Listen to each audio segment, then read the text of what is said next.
Hello दोस्तों, good morning. कैसे हैं आप लोग? मज़े में? वेरी गुड मॉर्निंग टू कि आप इस चैनल पर आज आए हैं, आज कुछ सीखने के लिए आए हैं। आज बहुत ही मज़ा आने वाला है, ऐसा इसलिए क्योंकि 10 क्लास के लिए बच्चों के लिए बहुत ही यूनिक एंड कुछ स्पेशल मैं आज लेकर आया हूँ। जैसे जैसा कि आप इस चैनल के बारे में जानते होंगे, चैनल का नाम आप भी जानते होंगे, आपने सर्च किया होगा कि द साइंस डॉट के नाम से जाना जाता है। डेट मीन्स कहने का मतलब है कि साइंस में जो कुछ भी आपको डॉट होगा वो इस चैनल के माध्यम से आपको सॉल्व हो जाएगा, यानी आपको आज बहुत कुछ सीखने को मौका मिलेगा। तो एक्चुअली मैं एग्जाम के व्यू से पढ़ा रहा हूँ, डेट मीन्स इसीलिए मैं आपको चैप्टर इंक्रीजिंग वॉइस में चैप्टर मैं नहीं दे सकता।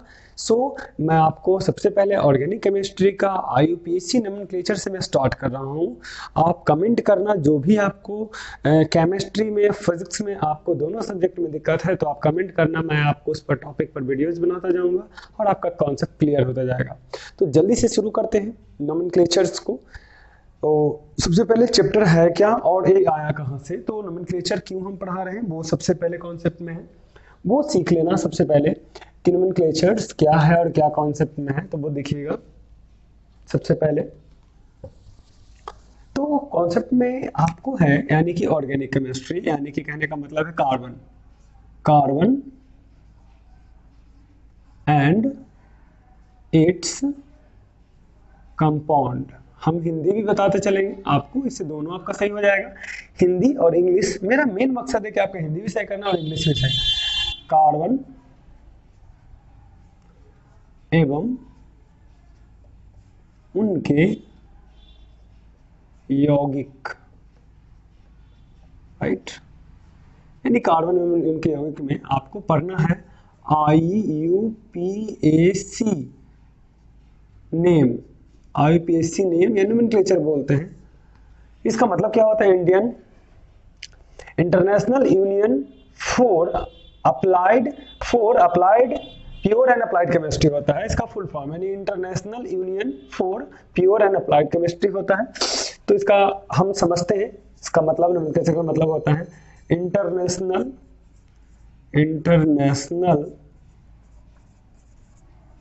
Union of pure and applied chemistry. ये आप नोट डाउन कर लेना कि ये आपका इसका फुल फॉर्म होता है, राइट। अब IUPAC नोमेनक्लेचर का जरूरत क्यों पड़ा और किसे कर सकते हैं, वो मेन कॉन्सेप्ट है। फॉर एग्जांपल आपको कॉन्सेप्ट में है कि एक्चुअली कार्बन के बहुत सारे कंपाउंड्स होते हैं, जैसे कि कार्बन होता है क्या, वो देखते हैं। कार्बन नोमेनक्लेचर पढ़ने से पहले आपको ये समझना पड़ेगा कि कार्बन क्या है। तो कार्बन आपको याद होगा, कार्बन का एटॉमिक नंबर जो परमाणु संख्या होता है, परमाणु संख्या जो होता है, परमाणु संख्या वो एक्चुअली 6 होता है, राइट। इलेक्ट्रॉनिक कॉन्फ़िगरेशन की बात की जाए, कॉन्फ़िगरेशन, इलेक्ट्रॉनिक विन्यास, इसको हम हिंदी में लिख सकते हैं इलेक्ट्रॉनिक विन्यास की अगर बात की जाए तो इसका होगा K सेल और L सेल। K सेल में 2, इसमें 4 होगा। इसके आउटर मोस्ट में 4 इलेक्ट्रॉन बचते हैं। तो कार्बन जो कि है सेल्फ लिंकिंग करके बहुत सारा बना सकता है, यानी कि इसके आउटर मोस्ट में 4 है, राइट। अब बॉन्डिंग बनाने की बात है तो ये एक नॉन मेटल है। कार्बन क्या है? नॉन मेटल है। अगर मानते हैं कार्बन और हाइड्रोजन के साथ अगर हम बॉन्डिंग बनाएं तो कार्बन हाइड्रोजन के साथ कितना बॉन्ड बनाएगा, उस हिसाब से कार्बन के 4 होते हैं, हाइड्रोजन के 1 होते हैं, तो CH4 बनना चाहिए। तो इसका कंपाउंड बनेगा CH4, इसको मेथेन बोलते हैं। तो इस तरीके से हम बहुत सारे कार्बन के कंपाउंड बना सकते हैं। एक्चुअली बताने का मतलब ये हुआ कि कार्बन जो कि है लोड्स ऑफ कंपाउंड बनाता है, बहुत सारे कंपाउंड बना लेता है। क्यों? तो कैटेनेशन के गुण के कारण। इसमें सेल्फ लिंकिंग का गुण होता है, कार्बन में सेल्फ लिंकिंग के गुण होते हैं, राइट। कैसे? फॉर एग्जाम्पल हम कार्बन लेते हैं, तो कार्बन जो कि है आपको लॉन्ग चेन बना सकता है। लॉन्ग चेन बनाने का गुण होता है कार्बन में। बहुत सारे 60-70 हजारों तरह के 60 से 616 तक अभी तक पता किया जा चुका है, बल्कि इंस्टेंट फ्लोरेंस का होता है। जो कि कार्बन सबसे लंबा चेन बना सकता है। हजारों ऐसे कंपाउंड है जो कार्बन से प्रयोगशाला में, लेबोरेटरी में बनाए जा चुके हैं। तो इतने सारे कंपाउंड रहने के कारण कार्बन के कंपाउंड का नाम याद रखना संभव तो नहीं है, सिंपल नेम। तो एक कॉन्सेप्ट बनाया गया जिस कॉन्सेप्ट में आपको कार्बन के नाम को इजीली याद रख सकते हैं, उसी को बोलते हैं आईपीएससी नेम, उसी को आईपीएससी नोमेनक्लेचर कहा जाता है। उसके अनुसार किसी भी कार्बन के नाम आप इजीली याद रख सकते हैं और बता सकते हैं ताकि आपको समझ में आ जाए, राइट। तो सबसे पहले तो समझते हैं कि क्या होता है और किसका नाम, कार्बन के यौगिक को क्या कहते हैं। कार्बन के दो तरह के यौगिक हो सकते हैं, है ना, एक ऑर्गेनिक, इनऑर्गेनिक। ऑर्गेनिक में क्या होता है, हाइड्रोकार्बन का कॉन्सेप्ट आता है, हाइड्रोकार्बन। तो हाइड्रोकार्बन को समझते हैं कि हाइड्रोकार्बन होता क्या है। हाइड्रोकार्बन का मतलब होता है आपको हाइड्रोजन एवं कार्बन का संयोग, एवं कार्बन के संयोग को ही हम हाइड्रोकार्बन कहते हैं। दैट मीन्स कि अगर हाइड्रोजन और कार्बन को जोड़ा जाए तो बनता है CH4, यानी मेथेन टाइप का कुछ एग्जांपल है। तो एक तरह का ही हाइड्रोकार्बन है। तो बोले सर क्या सब हाइड्रोकार्बन हो सकता है? तो नहीं, सबको हाइड्रोकार्बन नहीं बोल सकते, सिर्फ हाइड्रोजन और कार्बन के संयोग को ही हाइड्रोकार्बन कर सकते हैं। एक्चुअली इसमें बहुत सारे कंपाउंड और भी लग सकते हैं, बट हाइड्रोजन और कार्बन का रहना बहुत जरूरी है, तभी वो हाइड्रोकार्बन होगा। जैसे अल्कोहल भी हो सकता है, आप CH3OH भी ले सकते हैं, तो ये भी हाइड्रोकार्बन है क्योंकि इसमें ऑक्सीजन भी दिख रहा है, कार्बन भी और हाइड्रोजन भी, तो तीनों है, तो ये भी हाइड्रोकार्बन है। यानी कि CH4 इसका मेन नोमेनक्लेचर हो सकता है, इसका मेन फॉर्मूला हो सकता है। इसमें बहुत सारे आप फंक्शन जोड़ सकते हैं, जैसे ऑक्सीजन, ईथर, कीटोन, बहुत सारे आप एग्जांपल जोड़ सकते हैं, तो इसे हाइड्रोकार्बन कहा जाता है, राइट। अब हाइड्रोकार्बन को जो क्लासिफाई किया गया, आप तो सीख लिए कि हाइड्रोकार्बन किसे कहते हैं, हाइड्रोजन एवं कार्बन के संयोग को हाइड्रोकार्बन कहा जाता है। अब हमें सीखना है कि हाइड्रोकार्बन होते हैं कितने तरह के। तो हाइड्रोकार्बन का जो कॉन्सेप्ट बताया गया है वो आपको क्या है, सबसे पहले एलिफैटिक होता है। एलिफैटिक हिंदी भी बता दूंगा, आप टेंशन ना लेना। एलिफैटिक होता है, असाइक्लिक होता है, या साइक्लिक भी बोल सकते हैं, साइक्लिक कंपाउंड। एंड होता है एरोमेटिक होता है, एरोमेटिक कंपाउंड। एलिफैटिक इसका नाम भी एलिफैटिक ही है। एलिफैटिक, आप हिंदी ध्यान ना देना, ये साइंस का क्लास है तो हिंदी गलत भी हो सकता है, उतना हिंदी का ध्यान नहीं दीजिएगा। एलिफैटिक, साइक्लिक या असाइक्लिक बोला जाता है, एलिसाइक्लिक भी, साइक्लिक ही रहने दीजिए, साइक्लिक और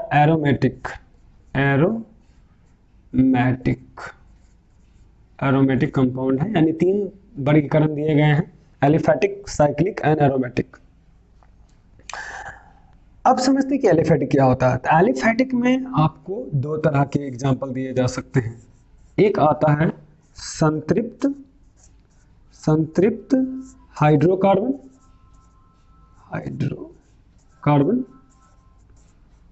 और एक होता है असंतृप्त हाइड्रोकार्बन।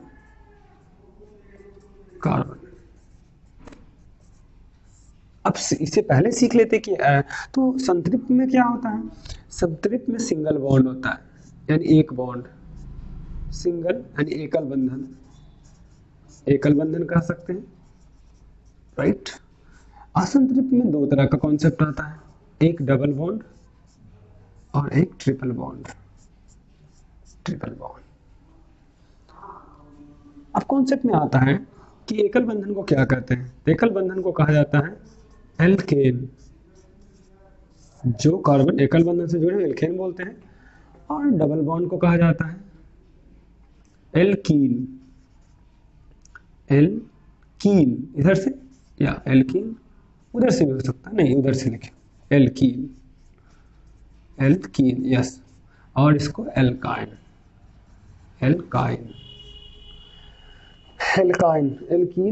बहुत सारे कॉन्सेप्ट हैं, जैसे आप नाम थोड़ा हिंदी का है, थोड़ा कॉन्सेप्ट में याद रखने का कि क्या नाम है। एल्कीन और एल्काइन है, एल्कीन दीर्घी से है और एल्काइन सही है। हिंदी नाम थोड़ा कठिन होते हैं, एल्कीन और एल्काइन, हाँ एल्काइन है, हाँ सही है हिंदी नाम। चलिए ठीक है, तो इतना सीख लें। थोड़ा हिंदी है, थोड़ा ध्यान देने वाला बात है, हिंदी थोड़ा इजी नहीं होता। अब साइक्लिक, पहले तो आपने सीखा कि एलिफैटिक जो होता है संतृप्त और असंतृप्त को कहते हैं। संतृप्त में आपको सिंगल बॉन्ड दिखता है, असंतृप्त में डबल और ट्रिपल बॉन्ड दिखता है। यानी कि पूरे जो की है, पूरा जो कंपाउंड है संतृप्त असंतृप्त का ही एलिफैटिक होता है। इसमें आपको single, double and triple bond नजर आ सकते हैं ये एलिफैटिक वाले एग्जांपल में। साइक्लिक में आ सकता है आपको साइक्लोप्रोपेन, साइक्लोब्यूटेन, साइक्लोपेंटेन और साइक्लोहेक्सेन। अब बहुत सारे एग्जांपल आप देख सकते हैं, ये आपको साइक्लिक में आ जाते हैं, यानी कि साइक्लिक में होगा। एरोमेटिक में पर्सनल बेंजीन पर काम कर सकता है, यानी बेंजीन पर। बेंजीन क्या होते हैं? बेंजीन क्या होते हैं? बेंजीन का अलग ही स्ट्रक्चर होता है, या ये भी बोल सकते हैं, या C6H6 भी होता है। तो ये आपको अपर वाले क्लास में सीखनी है। आप मेरा वीडियोस मैं आप ग्लोबल क्लासेस के नाम से बना हुआ है, ठीक इसके बाद जो वीडियोस आएंगे 11th क्लास के लेवल का, तो उसमें मैं आपको ये भी सिखा दूंगा कि बेंजीन क्या होता है और साइक्लिक कंपाउंड क्या होता है। तो ये दोनों 10th लेवल में नहीं है, सिर्फ इस लेवल को यूज किया गया है 10th लेवल में, राइट। तो आप हल्का फुल्का इसके बारे में जान जाइएगा, इसके बारे में जान जाइएगा कि तो बेंजीन ये होता है, ठीक है। इसके बाद में इसके बारे में बताऊंगा। तो एलिफैटिक आपका कंप्लीट हो गया। एलिफैटिक में आप सीख गए कि क्या होता है। एक बार और देख लीजिए कि हाइड्रोजन एवं कार्बन के संयोग को हाइड्रोकार्बन कहते हैं। हाइड्रोकार्बन को 3 भागों में बांटा गया, aliphatic, cyclic and aromatic. Cyclic जो होता है संतृप्त होता है, असंतृप्त होता है। संतृप्त में क्या होता है? एक बंधन होता है। असंतृप्त में डबल और ट्रिपल होते हैं। साइक्लिक में आपको ये वाला कॉन्सेप्ट देख सकते हैं, है ना। और बेंजीन आपको एरोमेटिक, यानी जो भी बनेगा तो बेंजीन के साथ बनेगा। जैसे बेंजीन में क्लोरोबेंजीन हो सकता है, ब्रोमोबेंजीन हो सकता है, बहुत सारा कॉन्सेप्ट है। साइक्लिक में आपको साइक्लोप्रोपेन, साइक्लोब्यूटेन, साइक्लोपेंटेन, साइक्लोहेक्सेन, बहुत सारा चीज एग्जांपल में ले सकते हैं। ये तो आप क्लियर हो गया यहाँ तक आपको। अब मैं आपको सिखाता हूँ कि इसका नाम कैसे लिखा जाता है, वो आपको याद रखना है। तो शुरू करेंगे कहाँ से? एल्केन से, फिर एल्कीन, फिर एल्काइन। ओके, तो मैं इसे हटा देता हूँ, आप इससे स्क्रीनशॉट ले लीजिए जल्दी से। हाँ, चलिए तो शुरू करते हैं। थोड़ा हिंदी है, इसलिए मुझे हिंदी में बुक की आवश्यकता पड़ती है, क्योंकि हिंदी थोड़ा लिखने में समस्या होता है। आप लोग की सहयोग रहेगा तो जरूर हम भी सीख जाएंगे हिंदी, राइट। तो जल्दी जल्दी आप लोग भी पढ़ते रहें और हमें कमेंट करें कैसा लग रहा है आपको। तो नोमेनक्लेचर शुरू करने से पहले हम पहला ग्रुप पर फंक्शन पर बात करते हैं, यानी कि संतृप्त में पहला हुआ एल्केन ग्रुप पर, यानी एल्केन ग्रुप पर आपको आज मैं बात करूंगा। एल्केन होता क्या है? तो एल्केन आपको समूह है, एल्केन समूह है। किसका समूह है एल्केन? तो संतृप्त का है। ये संतृप्त हाइड्रोकार्बन के एग्जाम्पल है। संतृप्त में एक ही मात्रा आता है, वो एल्केन होता है, ठीक है। अगर इसका सामान्य संरचना की बात की जाए, सामान्य संरचना की बात की जाए, संरचना की बात की जाए, तो इसका फॉर्मूला जो होता है CN होता है, H2N+2 होता है, राइट। अब हमें n का वैल्यू निकालना पड़ेगा। उसके लिए आपको सीखना पड़ेगा वर्ड रूट। अब इसको क्या कहते हैं? इसको कहा जाता है मुख्य श्रृंखला। मुख्य श्रृंखला क्या होता है वो समझिएगा, जिसमें आपको C1 कहा जाता है, तो C1 को कहा जाता है मेथ, C2 को कहा जाता है एथ, ठीक है। C3 को कहा जाता है प्रोप, C4 को कहा जाता है ब्यूट, C5 को कहा जाता है पेंट, राइट। C6 को कहा जाता है हेक्स, C7 को कहा जाता है हेप्ट, C8 को कहा जाता है ओक्ट, C9 को कहा जाता है ऑक्टनोन और C10 को कहा जाता है डेक। C11 को 1 डेक, C12 को 2 डेक कह सकते हैं। तो आप कोई बड़ा चीज नहीं, लेकिन 10th लेवल में आपको 10th है, इसलिए 10th तक आप 10 ही तक सीखोगे, है ना, उससे ज्यादा नहीं सीखो। ये आपको मुख्य श्रृंखला में इसका नाम आता है। ऐसे मुख्य श्रृंखला का ये आपको है क्या? तो अनुलग्न है, क्योंकि पीछे आता है, ये अनुलग्न है। हालांकि मैंने इसे वर्ड रूट में रखा। मुख्य श्रृंखला में इसका मेन चयन इसी से बनता है। इसका हम अनुलग्न भी कह सकते हैं, अनुलग्न। ये पीछे लगता है ना, याद रखना है, ये पीछे लगता है। मेन चैन में। तो मेन चैन को बनाने के लिए हमको सबसे पहले तो ये सीखेंगे कि मुख्य श्रृंखला में अगर कॉन्सेप्ट ये आता है, बॉड रूट इंग्लिश में बोलते हैं, है ना। रूट कहने का मतलब हुआ कि मेन यही जड़ है एल्केन बनाने का। एल्केन क्या, एल्केन, एल्काइन, एल्कीन, सारे का कॉन्सेप्ट का यही है। इसको सीख लोगे तो आपको आईयूपीएसी नोमेनक्लेचर समझ में आ जाएगा कि meth, pro, but, pent, hex बोलते हैं। 1 2 3 को आपको वो याद रखना है कि 1 कार्बन को क्या कहा जाता है, 2 कार्बन को क्या कहा जाता है, वो आपको समझ में याद रखना है, ठीक है। हमें इसको लग रहा था एथ सही लिखा हुआ है, आप समझ लेना एथ नहीं हो सकता, एथ ही होता होगा। अब इसको हम जोड़ के हम आपको दिखाते हैं। तो आइए, जैसे मान लीजिए एल्केन समूह है, राइट। अब एल्केन समूह में C एक कार्बन है, C का N का मान 1 लिया गया। अगर मान लेते हैं 1 कार्बन लेते हैं तो इस पर वैल्यू रखते हैं, तो C1 होगा, H2 इंटू 1 होगा और प्लस में 2 होगा, बराबर C1H2 प्लस 2, तो C1H4, राइट। यानी कि C डायरेक्ट इसको लिख सकते हैं CH4, राइट। अब आपने देखा कि N का मान 1 लिया, तो यहां पर देखो 1 कार्बन को क्या कहा जाता है, मेथ। 1 कार्बन को क्या कहा जाता है, मेथ, राइट। अब मेथ कहा जाता है। और हम एल्केन समूह को अगर तोड़े, एल्केन समूह को अगर तोड़ा जाए तो क्या मिलेगा, एल्केन को एल्क जोड़ एन, तो बनेगा एल्केन। तो एन अगर इसमें लगा दे एन, तो बनेगा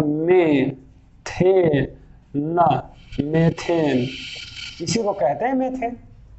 यानी कि इसको CH4 को मेथेन कहेंगे। उसी अनुसार अगर n का वैल्यू 2 लिया जाए तो C2 होगा, H2 इंटू 2 होगा, प्लस में 2 होगा, राइट। तो C2H6 होगा। तो एथ यहां से लेंगे, 2 कार्बन को एथ बोलते हैं, 2 कार्बन को एथ बोलते हैं। और एथ में अगर n जोड़ दें तो बनेगा एथेन। तो इस श्रृंखला में आपने मेथेन बनाया तो methane, ethane, propane, butane, pentane, hexane, heptane, बहुत सारे चीज आप बना सकते हैं, राइट। तो सबसे पहले तो हम इसमें लगे दोनों काम सीख लेते हैं। आपको चैन भी तोड़ना सिखा देंगे और डॉट संरचना बिंदु भी सिखा देंगे। तीनों का कॉन्सेप्ट इसमें सीख लीजिएगा। सबसे पहले इसका जल्दी से स्क्रीनशॉट ले लीजिए, ओके। तो क्लियर कर देते हैं, आइएगा। तो यहां तक क्लियर हो गया। अब जल्दी से हम लोग आगे बढ़ते हैं और सीखते हैं। जैसे फॉर एग्जांपल अगर हम C4H12 लाए हैं, 4 दूनी 8 2 10, तो C4H10 अगर लाए हैं तो इसको हम कहेंगे ब्यूटेन। क्या कहेंगे, ये ब्यूटेन है, ब्यूटेन, क्लियर। क्योंकि 4 है कार्बन तो 4 को ब्यूट बोलते हैं। अगर आपने स्क्रीनशॉट लिया होगा तो ये ब्यूटेन है। अगर इसको कोई बोल दे कि आप श्रृंखला बनाओ, यानी कि लॉन्ग चैन बनाओ, लॉन्ग चैन समझते हैं, लंबी श्रृंखला बनाना है। और आपको कहेगा कि स्ट्रक्चर फॉर्मूला लिखो, स्ट्रक्चर फॉर्मूला, ठीक है। और एक होता है लुईस डॉट स्ट्रक्चर, तो कोई दिक्कत नहीं है, आप दोनों लिखिए। लॉन्ग चैन कैसे बनाएगा, तो 4 कार्बन शिफ्ट कर लो, 1 2 3 4, बहुत इजी है बनाना, आराम से सीखो। 10 कार्बन है तो सबसे पहले तो बीच में एक बंधन बना लेंगे। और हमें ध्यान रखना है कि एल्केन वाले समूह में सिर्फ सिंगल बॉन्ड ही हर एक जगह दिखना चाहिए, डबल बॉन्ड कहीं पर नहीं। तो अगर मान लो कि 4 कार्बन है, हमारे पास 10 हाइड्रोजन है, तो सब पर हम लोग हाइड्रोजन शिफ्ट कर देंगे। इस तरीके से हाइड्रोजन शिफ्ट कर सकते हैं, इस तरीके से अगर शिफ्ट करें, क्योंकि हमें एक ही बॉन्ड बनाना है तो सभी को आपको उस हिसाब से 4 बॉन्ड बन सकता है। और एक बात और, कार्बन जब भी बनाता है तो आपको 4 बॉन्ड ही बनाता है, ये बात आपको याद रखना है। यहाँ से देखिए, किसी पार्टिकुलर एक को देखो तो कार्बन 4 बॉन्ड बना रहा है, यानी कार्बन का संयोजकता होता है 2 4, तो 4 बॉन्ड बनाता है, क्लियर। यानी संयोजकता से भी अधिक या संयोजकता के बराबर बॉन्ड कोई बना सकता है। 1 2 3 4 बॉन्ड हो गया। इसी को अगर लॉन्ग चैन में लिखिएगा, अभी तो स्ट्रक्चर फॉर्मूला नहीं लिख रहे हैं, अपने लॉन्ग चैन लिखते हैं। ये स्ट्रक्चर फॉर्मूला हुआ। तो देखिए ये वाला कार्बन पर कितना हाइड्रोजन है, 1 2 3, तो CH3 लिख देते हैं। ये वाला कार्बन पर 2 हाइड्रोजन है तो 2 लिख देते हैं, इस पर 2 है 2 लिख देते हैं, इस पर 3 है, तो 1 2 3 4, राइट। अब इसको कह सकते हैं N ब्यूटेन है, N ब्यूटेन है, इसी को N ब्यूटेन कहा जाता है, क्योंकि लॉन्ग चैन में ब्यूटेन भी बोल सकते हैं, मेथ प्रो ब्यूटेन। तो ये हुआ लॉन्ग चैन। स्ट्रक्चर फॉर्मूला हुआ, आप स्ट्रक्चर फॉर्मूला बना सकते हैं, है ना। एक सबसे पहले डॉट स्ट्रक्चर फॉर्मूला बताया था। लुईस डॉट स्ट्रक्चर क्या होता है, लुईस डॉट स्ट्रक्चर, इसको जल्दी से आप नोट डाउन कर लें और आप खुद से ट्राई करें। से मान लो कि आप पेंटेन पर या हेक्सेन पर बनाना चाहते हैं तो आप हेक्सेन पर ट्राई करो और हमें बताओ कि आपको आता है कि नहीं आता है। आपके लिए काम रहा हेक्सेन, राइट, हेक्सेन पर बनाना है आपको। जल्दी से हम आपको इसको हटा देते हैं और सिखाते हैं लुईस डॉट स्ट्रक्चर क्या होता है। लुईस डॉट संरचना, ये भी आपको सीख लेना है क्योंकि ये आता है। CH4 का हम बना कर देखते हैं। तो CH4 को कैसे बनाएंगे, 1 2 3 4 हाइड्रोजन का है तो एक हाइड्रोजन के पास एक इलेक्ट्रॉन होता है, ओनली 1 इलेक्ट्रॉन, ये आपको सीखना पड़ेगा। इन दोनों को कंबाइन कर देते हैं। ध्यान से देखिएगा क्यों कंबाइन कर रहे हैं, ये तो सहसंयोजक बंधन है। ये बंधन है, बंधन का आपको अलग से मैं एक वीडियो बनाने वाला हूँ जिसमें आपको मिल जाएगा। अगर आपको नहीं आ रहा तो चिंता वाली बात नहीं, वो आपको वीडियोज में आपको पता चल जाएगा। इसी को कहते हैं लुईस डॉट संरचना। अगर आप चाहें तो इसको आप कंबाइन करके लिख सकते हैं इस तरीके से, जिसमें आपको हाइड्रोजन उधर है, सॉरी फॉर डेट, कार्बन को आप हाइड्रोजन को उधर रखें, कार्बन का डॉट हाइड्रोजन का एक्सेस, इस तरीके से ये दोनों इकट्ठे हो गया और हाइड्रोजन है, अब बंधन बना सकता है। इसके बाद जो बंधन बनता है वो आपको बॉन्ड स्ट्रक्चर इसको बोला जाता है, लेकिन इस तरीके से हो गया। तो ये लुईस डॉट संरचना था, मैंने आपको बता दिया कि कैसे बनता है। आप किसी को भी बना सकते हैं, बट आपको सबसे मेन काम है आपको चैन बनाने आना चाहिए। किसी का भी चैन बना दो। फॉर एग्जांपल आप एक और एग्जांपल जैसे बना लेते हैं, मान लो कि हेक्सेन का बनाना है तो C6H12 होता है, तो इसका बनाना है तो कुछ नहीं है, 6 कार्बन आप एग्जांपल ले लो, 3 हो गया, ये 6 हो गया, बीच में आप बंधन डाल दो, सब में बीच में बंधन, लास्ट में बंधन। सभी कार्बन पर आप हाइड्रोजन शिफ्ट करते चल जाओ, क्योंकि ये सिंगल बॉन्ड्स है तो इसको सिंगल बॉन्ड शिफ्ट कीजिए, आराम से आप समझ सकते हैं। एकल बंधन से आपको जोड़ना है सभी को, इस तरीके से आप जोड़ सकते हैं। 1 2 3 4 5 6 कार्बन है, CH3 होगा। बस ध्यान देने वाला बात है कि फर्स्ट में आप 3 लिखो, फिर आपको 2 2 2 2 सब पर लिखते चले जाना है, 2 ही रहना चाहिए। 2 CH2 1 2 3 4 5 6, लास्ट में 3, एक बन गया। इसी को इन हेक्सेन बोलेंगे क्योंकि 6 है तो हेक्सेन हो, क्लियर हो गया, एल्केन हो गया।